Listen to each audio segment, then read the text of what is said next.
I can't remember how he said it, but the Vietnam War was coming up. And he wanted all airborne qualified soldiers to come back on jump status. So they sent me to Fort Campbell, Kentucky, and I was in the 101st Airborne Division, and I was in the 502nd Rakkasan. And I made friends down there, got along with people, and a group of us got in a car and went to Nashville, Tennessee one weekend, and we got all smashed, you know what I mean, drunk. And I was driving because I was the only one who had driver's license. So I hit a patch of ice, and the car spun around, and the trunk of the car went into the embankment. And I went to sleep behind the wheel. The other guys got out and hitchhiked back home. When I woke up back to the base, when I woke up after the hangover, I was wondering where I was, right? So I got out and hitchhiked. And I hitchhiked far enough till I got into Kentucky and could get a ride over to Fort Campbell. So I got back to the base and started my regular duties, you know, and all of that. And then I kind of thought this wasn't for me, you know, being a paratrooper. So I said I wanted to get out because it was too much running, you know. Every day, every morning, you got up and you ran a couple of miles, you ran a couple of miles back.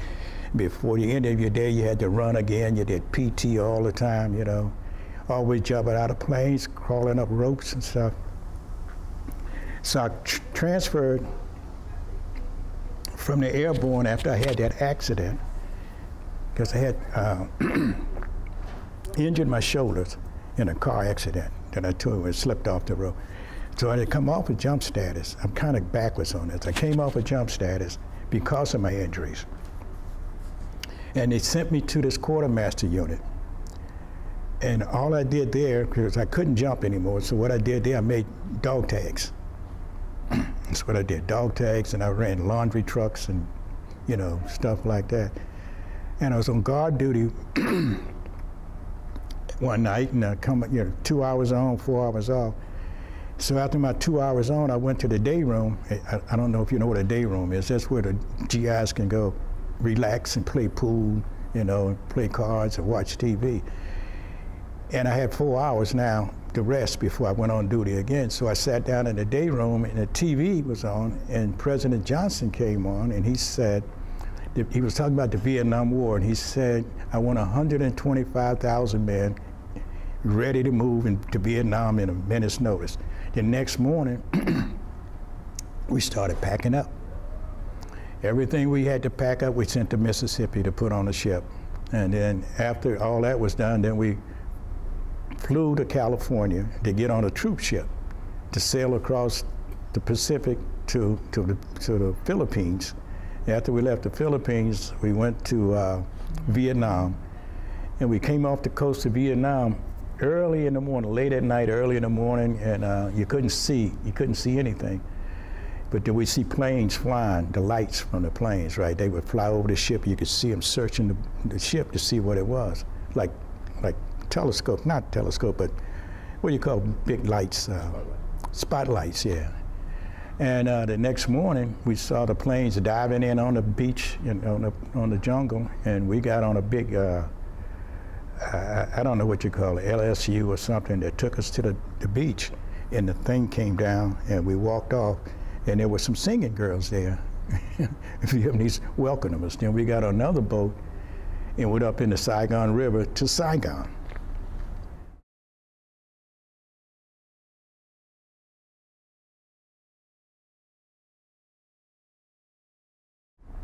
And when we were in Saigon, I got assigned to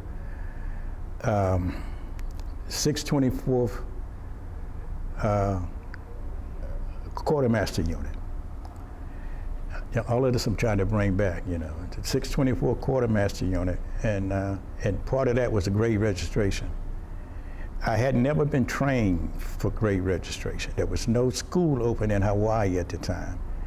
So they had an older NCO with stripes all the way down to here. He had been Korean War, and so they sent him in to train us how to handle American KIAs, as we didn't know what to do with America. We had to give them a certain amount of respect.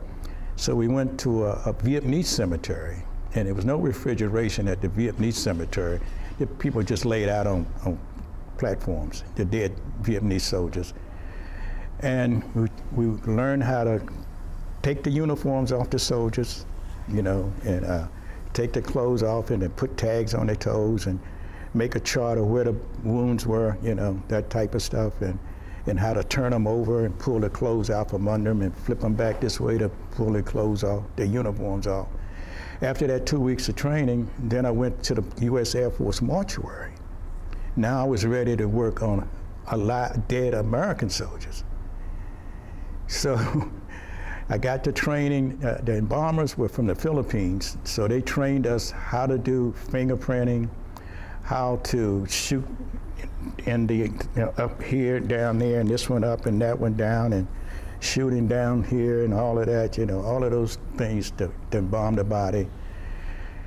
And taking the fingerprints. When you couldn't get the fingerprints, you had to put a rubber glove on, cut the tip of the fingerprints off, put on a rubber glove and make the fingerprints. And we had the chart, we had to show what part of the body was missing, where the wounds were, and all of those types of things. And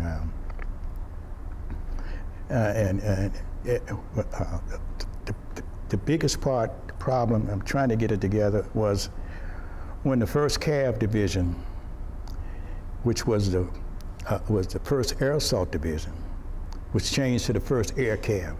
They took the colors from Korea and sent them to Fort Benning and called it the Air Assault, Cav Air Assault. Those guys that were in that unit were the guys I had served with at Fort Benning in the Air Assault Division. But now I was working in a mortuary. So some of the guys that came, one guy came in that I knew from Fort Benning, Georgia, and the back of his skull had been shot out. Now, how I found out he was there, I was a table assistant to another mortician, and I heard another one say, that's a hell of a name for somebody named a child, Prince Charles, you know. And I thought, I said, I know that name, so I left where I was working on the table and went around to see who it was, and it was Prince Charles. The back of his head had been shot out. So he was good. I mean, he looked all right. So I took over preparing his body for shipping back to the States. So I Vaseline all his face with Vaseline, his hands, and all that, and wrapped him up, tied him across and like that, put his feet together, and put him in a body bag, zipped him up, and then we put him in a transfer case, loaded on a flatbed, and he went out to the airfield to be loaded up to go back to the States. That's basically what I did with the dead soldiers that killed in action at the mortuary.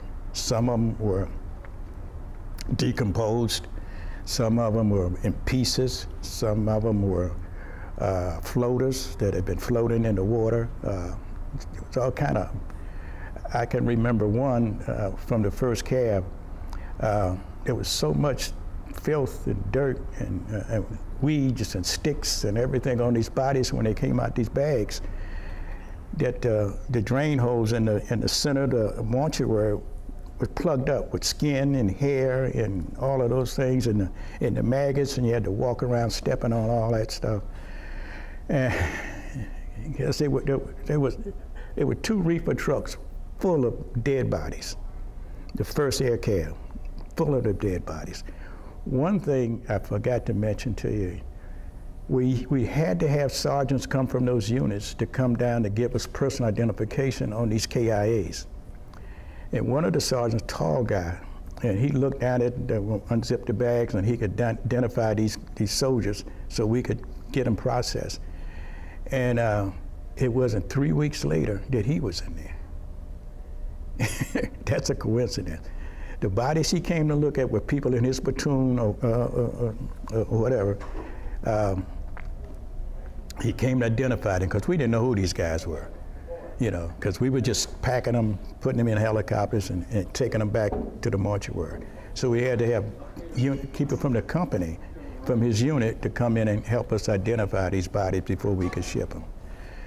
And after I had graduated from that, not graduated, but after I'd got enough experience, and that was beginning in January of the following year, I was assigned to support other units in the field, like the 25th Infantry Division, the 173rd Airborne. There was one other, I can't think of the name, it was an airborne unit. So whenever they needed grade registration, one of us would go or two of us would go. Sometime I would go out on the back of a deuce and a half,